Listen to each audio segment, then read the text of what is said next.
Well, this series is proving as difficult and frustrating as it is interesting. Um, yes, ma'am. Come here. Well, then don't come here. Um, I wrote the author, and I said, and I think it was his intent, and I think that's why they weren't included. But I said to him, it would be easier for me as the reader, and I do not know if other readers felt this way, but it would be easier for me if each chapter had a date associated with it. But maybe the author's intent wasn't to be, a little mysterious, a little, leaving that to the individual's uh, preference. Yes, ma'am. So, anyways, it's nice to meet you. My name is Christina K-O-S-T-I-N-A. This is the D. Louise book series. This is where we read books and talk about books. No special effects going on here. And I'd ask you to please check out Star Trek Next Generation recaps on Friday. Also, this If Then on Fridays. If you like this author, then maybe you like that author. And also Flashback Mondays, where we talk about Romantic Time Book Review Magazine. And we talk about over 30 books from all different genres: romance, mystery, historical, paranormal, erotica, harlequin, inspirational, contemporary romance, the whole nine yards. So please check those out. We're doing quite a few of those every week. We're currently in 2010. We started in 7, so there's 4 years for you to check out. So we started this series with the skin map, and it's a quest that we knew from the beginning was going to take 4 books because the map was divided into 4. Since the map was divided into 4 sections, it was going to take 4 books to find each section. Oh, that was my thinking on it, but that's not what happened. But this is book 1, the skin map. Please check out my video for that. Oh, and I should warn you. Come here. I should warn you. Spoilers! Spoilers! Spoilers! Spoilers! Spoilers! Spoilers! I got harassed one day. I have 800 videos. Yes, ma'am. They're all spoilers. Spoilers, spoilers, spoilers. We went to book 2, and we are now in book 3. And we did not see too much of the bad guys in this book. We saw a lot of the bad guys in the previous books. And I will set you up just a little bit. We are looking for the skin map. We are looking for the Well of Soulness.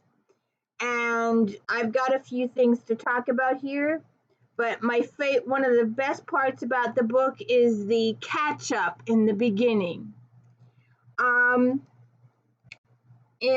The phenomenon known as ley leaping or ley travel is an endeavor fraught with complication and error. Far from being an exact science, using ley lines to travel among, between, and across various known dimensions of the multidimensional omniverse is at best an art that can only be perfected through long apprenticeship. Now, I talked to Rachel over in the Hollows for Kim Harrison about Fey lines, or crap to Karen Marie Moning's characters about ley lines.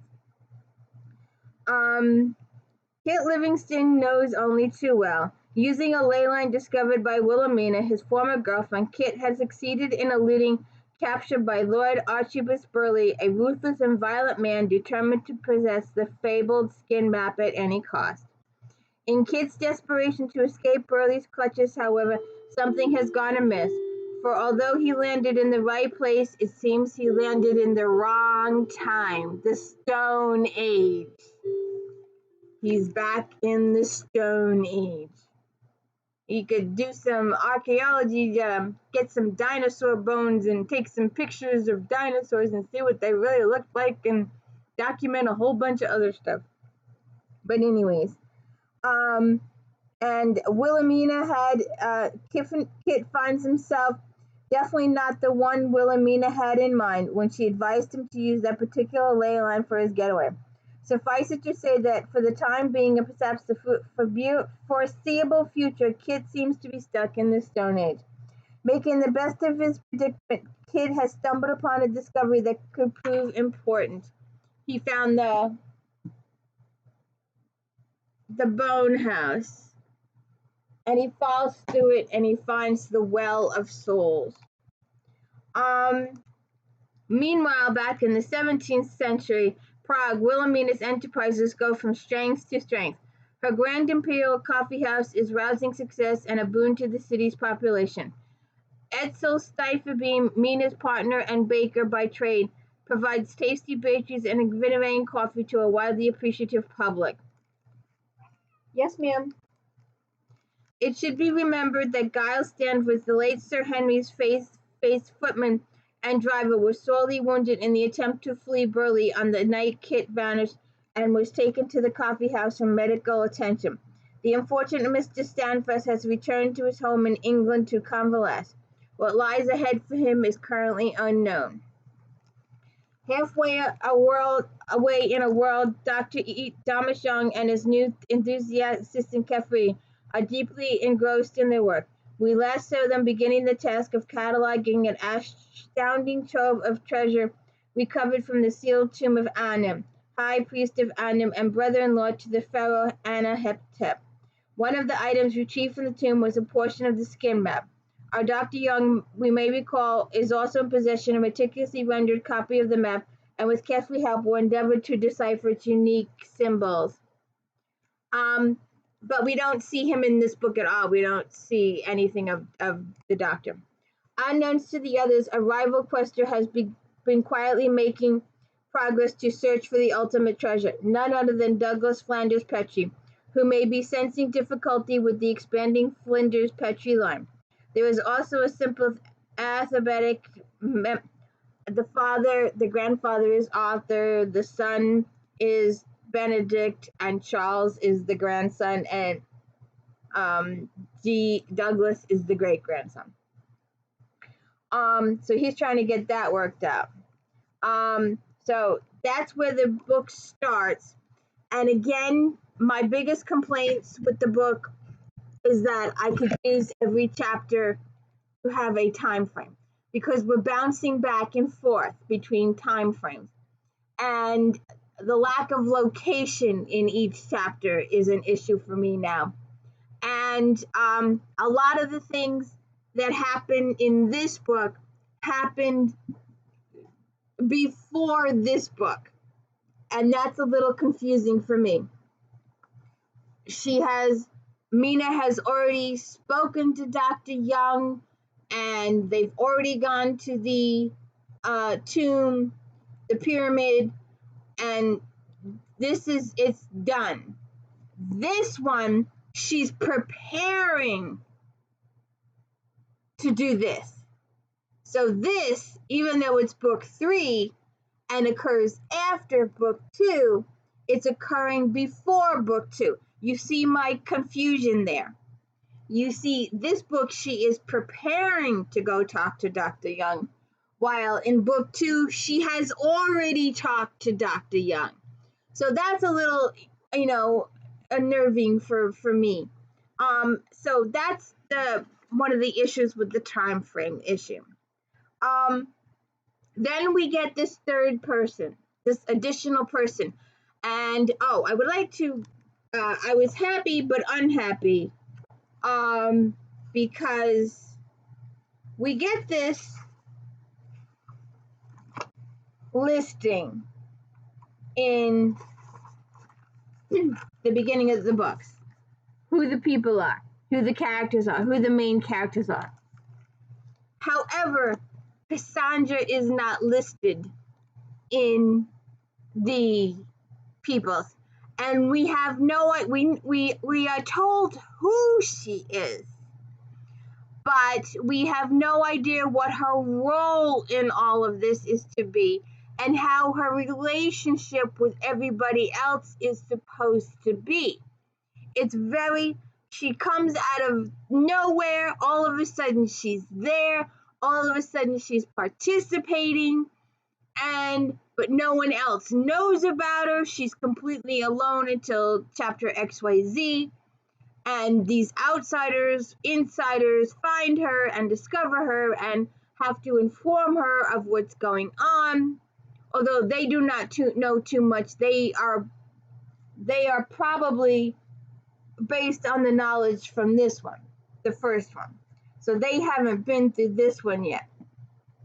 So that's a little, I'm trying to figure out what her purpose in this story is, what her role is, and we have not been told as of yet what Cassandra's role in this is. We do know that she is an archaeologist. She's in the modern day. We're assuming modern day because of vehicles and hotels and telephones and computers and all that kind of stuff. So there's no dates. And I know it would make it easier for me to follow the storyline if there were dates. However, and I'm gonna spoil some stuff at the end, because at the end it's discussed. And I'm like, yes, those are my feelings too. So we will get there. So Cassandra is on a dig, and they come to her and they tell her that she has to take a couple of days off because the Native American Indians want to perform a certain ceremony and they don't want anybody there, blah, blah, blah. And she goes to talk to this guy Friday, who is a Native American Indian and is working on the dig with them. She goes to talk to him, and when she follows him out into the outback, or whatever you want to call the Arizona desert, into some caves, whatever, they come across the Coyote Bridge or the Ghost Road, and she must accidentally trip a ley line, and she follows him to another dimension, time frame, don't know. It's just a different place. She's still in Arizona. She's still in that particular spot, but it's probably in a different time, place, zone, whatever you call it. And then he brings her back, and she calls her father and explains to her father all this stuff because he's an astronomer, and he wants to come out there right away and go investigating, blah, blah, blah. She can't wait, so the next morning she gets in a vehicle, she goes back, and she does the ley line, but she can't come back. So she's stuck for now. Then we do some catching up with Kit in the Stone Age. He's having a good time. He's getting to know these people. He's been there a while. Then we have Wilhelmina, who is worried about Kit because she went and jumped the ley line to the place where she told him to go, where she hoped he would go, and he did not arrive in the place that she told him to go to, or thought that he was going to go to if he jumped the line correctly. So apparently he is missing. She does not know where he is. She does not know that he is in the Stone Age. So she is tremendously worried about that. She's also working with her new compass, or ley lamp, as it's called in this book, and she's trying to figure out how it works. And then she does. You think about the person, and that's the ley line that'll show up. So she tries that, and she also confesses to her partner that she's gonna be, the whole story about her jumping ley lines and all that kind of stuff. I don't know if he believed. We don't really get that much. We catch up with Archibald, the Earl of Sutherland. He's our resident bad guy he's the one bad guy that we do know of. He is in love with Philippa Jones, the daughter of the notorious empire builder, and I wrote myself a note, and I don't know why, so we'll have to just check it out and see why. Yes, ma'am. She's laying her hair all nice and cute. He was, for whatever reasons, and you can pick the book up, but his rising fortunes notwithstanding, Archibald's list of reasons to be cheerful was the gladsome fact that he was in love. Come here. Come here. Come here. Come read the book with me. Um, uh, he was in love. The object of his estimable beauty, Philippa Harvey Jones, the daughter of the notorious empire builder Reginald Harvey Jones, whose roster of industrial quests was precisely as long as his inventory of enemies. Truth be told, the Earl of Sutherland was not the man Harvey Jones would have chosen for his beloved Pippa. Ever the shrewdly calculating businessman, Reg considered young Burleigh a jump-up northern bounder with dubious title. Yet for reasons he could not fathom, his daughter was in love with him.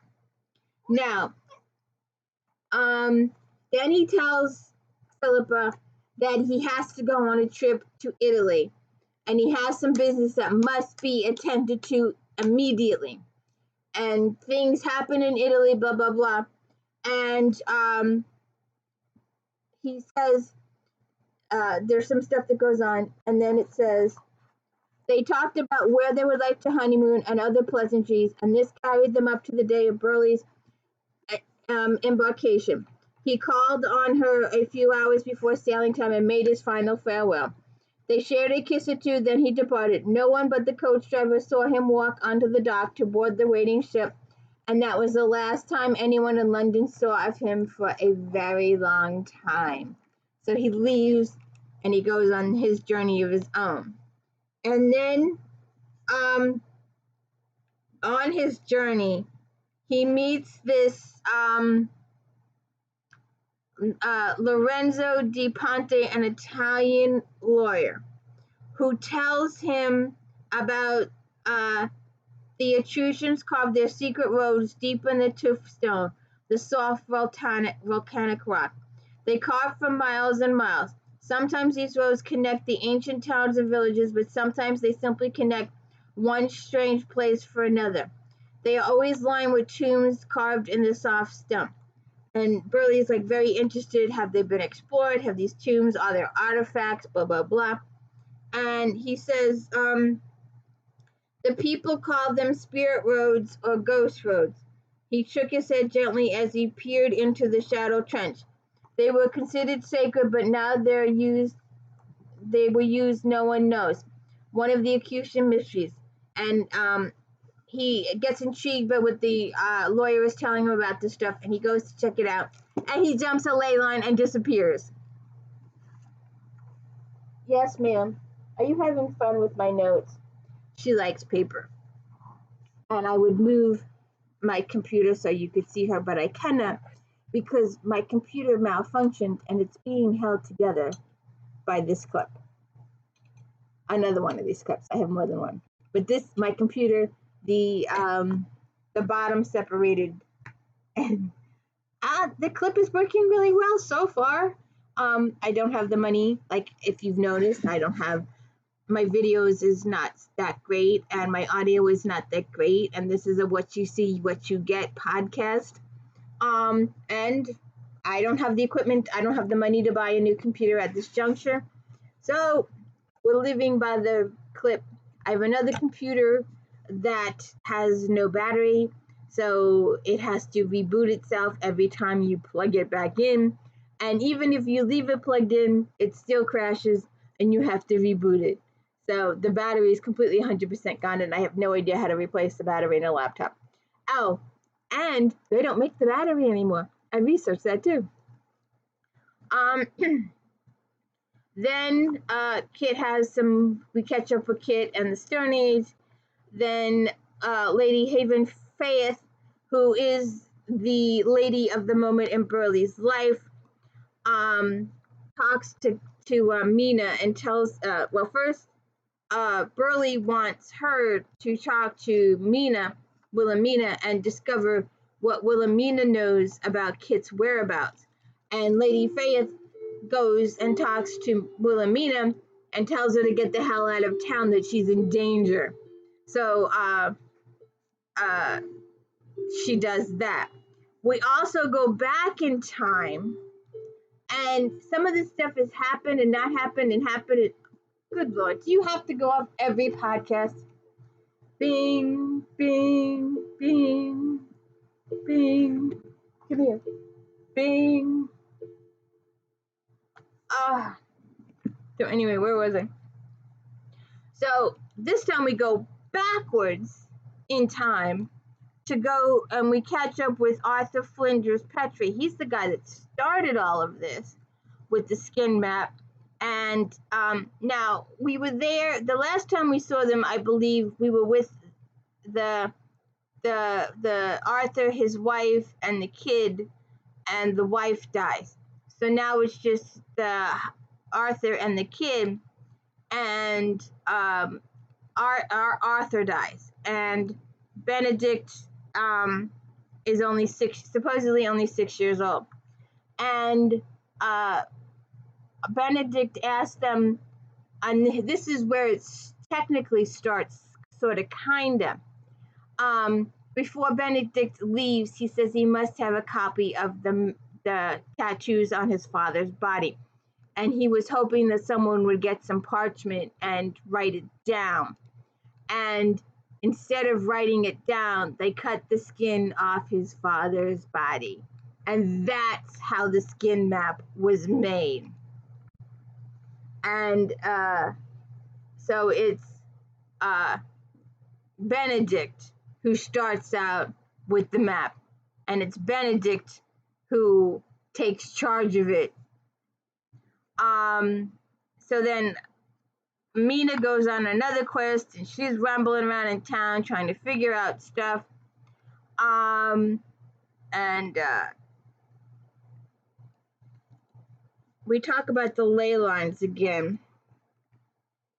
I'm just gonna read this up a little. I may be ahead of myself in some of the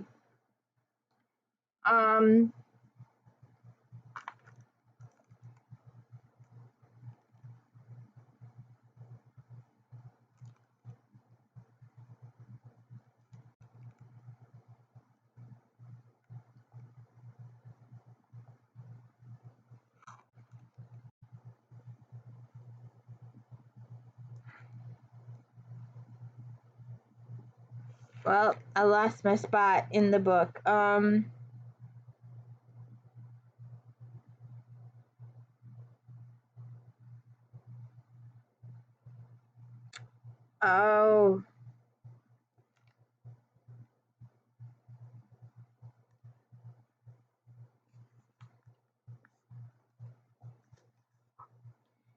By now a more experienced lay leaper, she was ready for the awkward lurch as the trail came up beneath her once more.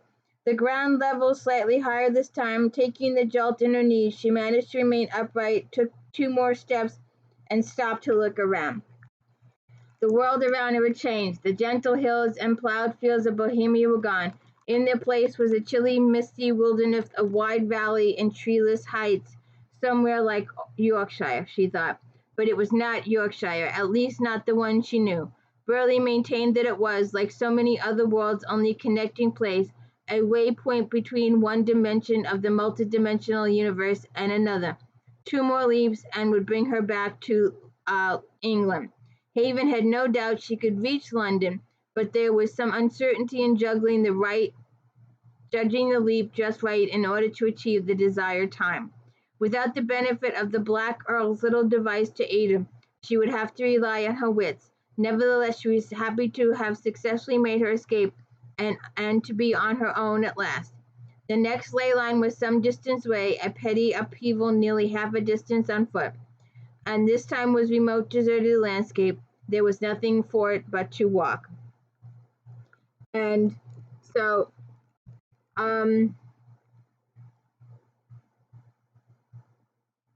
she's jumping all these ley lines to try and find Kit. So Kit makes a discovery in the Stone Age. Cassandra is wandering all over the place. She ends up in the Middle East, in Syria, and she finds this sign, and this is an important sign for her because it introduces her to these people that will that these are the people that we talked about in the beginning of the book, is that they are uh, followers, associates, friends of Cosmo's and Sir Henry's, but they are not aware of the fact that Cosmo and Sir Henry are now deceased in a certain timeline. But she finds this thing. It says, lost, lonely, looking for someone to believe in. We can help. For information, ring Damascus, and there's a address, and it says Zedek Society. So, and apparently only people with the ability to jump ley lines can see the sign. So she goes to that. We have Arthur dies, like I said. Now, this was one of my confusing moments in the book.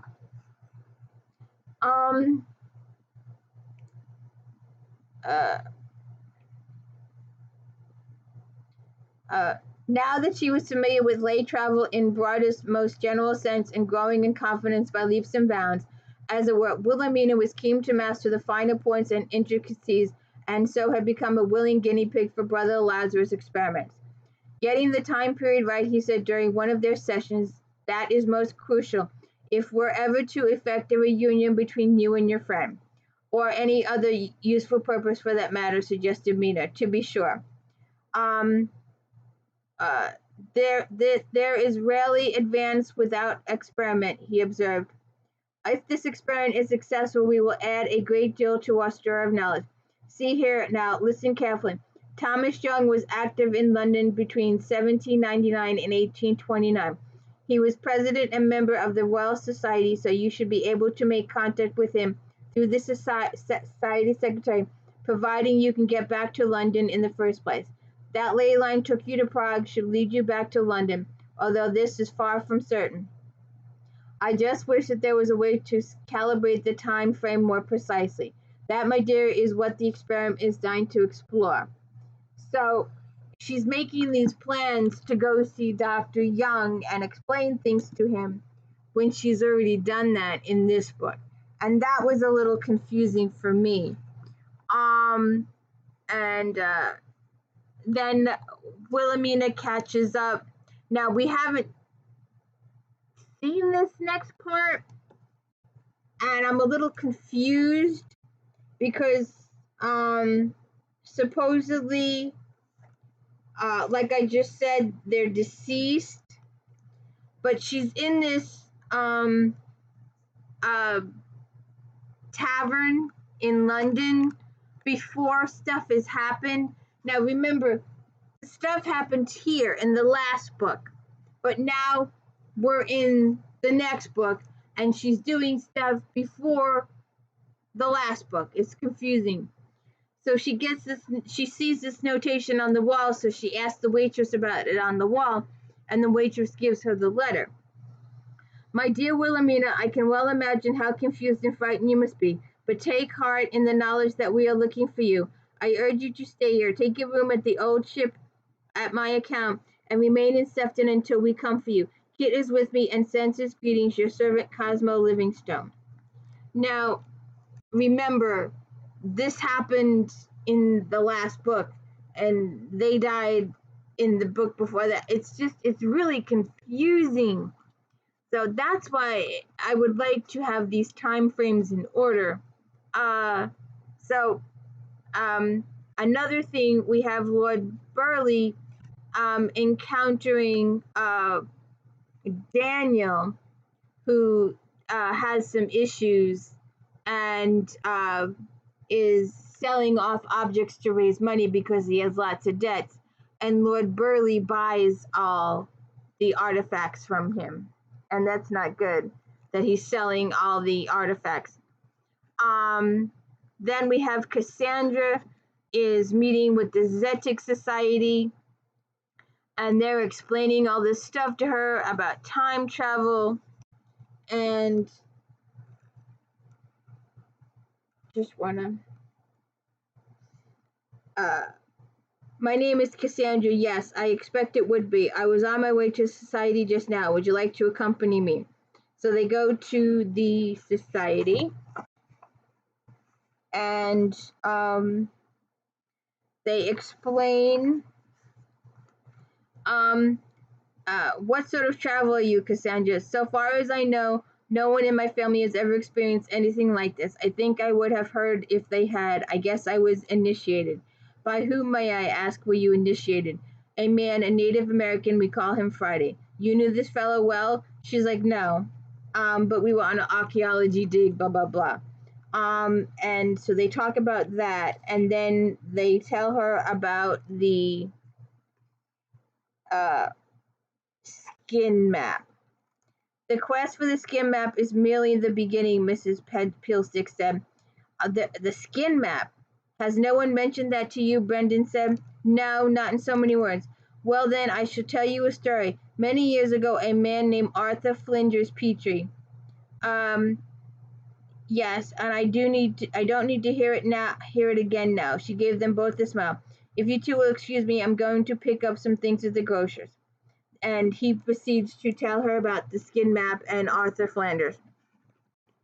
And we'll end this. Let me just find that page. Douglas is in revolt of his father. His father was trying to get him educated, and Douglas kills his father. That's a spoiler, sorry. For the map, and it's not. He has it all. It's supposedly all rolled up in this cylinder, and he kills his father to get to the cylinder, and he opens the cylinder and it's empty. So Kit and Wilhelmina meet up, and I'm trying to look. And they also tell Cassandra about Burley, and just going to read this last part before we part, because it was prominent to me.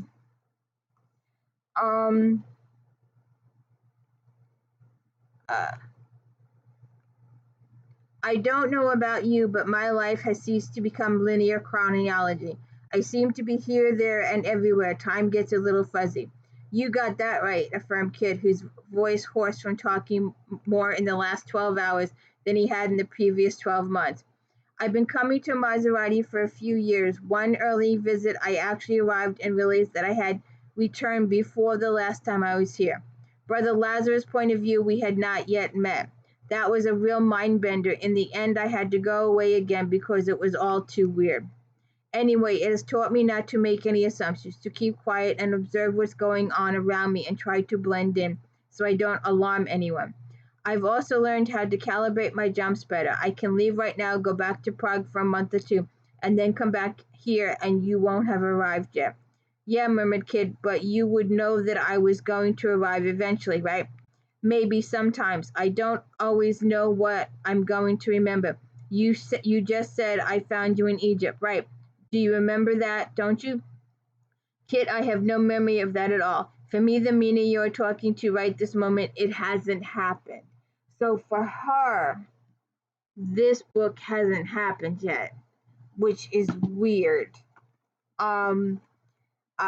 He raised his head, opened his eyes, and stared at her. Man, that is weird. Mina, you showed up in Egypt just in the nick of time to break Giles and me out of the tomb. You were wearing something like army fatigues, and your hair was tied up in a scarf. It was light blue. You got us out of the terrible crypt where Burley had locked us and left us to die. Are you telling me you don't remember any of that? I have the scarf, but the rest of it, she lifted a shoulder in a shrug. Sorry, I don't have any memory of that. What is the last thing you recall? I remember going to Egypt to meet Thomas Young and to collect you and Giles in the map. Then we all went back to Prague and ran into Burley. I sent you to the gorge, took Giles home, and came here, that's all. But before that, you don't remember coming to Egypt the first time and breaking us out of the tomb? Sorry. Kit sat up and pushed his head in his hands, rubbing his temples with thumbs. But it happened. Not to me, not yet. Listen, we were together, we occupied the same time frame, and the sequence of events is the same for both of us, Mina suggested. But when we are separated, we go different times, right? So if we meet up again in a third place like we are right now, why assume that we'll meet each other at the exact point where we left off? We might be catching one another before or after some arbitrary point in the sequence of events. And it that's my confusion is their confusion. Cosmo says it wasn't time travel. He's always at pains to point that out. I never understood why. He'd say, "Remember, Kit, this isn't time travel." I remember thinking when it was so obviously is time travel, why make a big deal of denying it? He looked around at Wilhelmina and gave a half smile. I think I finally beginning to understand why. Well, it is time travel and it isn't. When we make a leap, we do travel in time after all, but that isn't all we do. That's right, we leave one reality and enter another that is on a different time stream, like stepping from one merry-go-round onto another. Maybe one merry-go-round has not made as many revolutions as the other, but everything else is more or less the same. I once asked Cosmo whether it was possible for you to meet yourself in another world. You know, suppose you popped into London and went to your house, knocked on the door, and ta-da, there you were meeting yourself face to face. Could that ever happen? What did he say? He said he didn't know if it could happen, but that it's something somehow never did. It must be the same person can't occupy the same reality in two different bodies, something like that. I went back to London and visited the bakery and my flat. I even went to your place, but you weren't there. It was strange, but it didn't occur to me if I would meet myself there. So if I went to a place where there was another Wilhelmina, I would what? She looked at Kip. I don't know, but this idea that once we start jumping around in space and time, our lives no longer maintain linear chronology must be tied up somehow. And that is kind of where we end the book. And we will, to find out the mystery, to find out how this is all pieced together, we will be reading The Shadow Lamp next. And please check out all my other videos for the skin map, the bone house, and the spirit well. Thank you.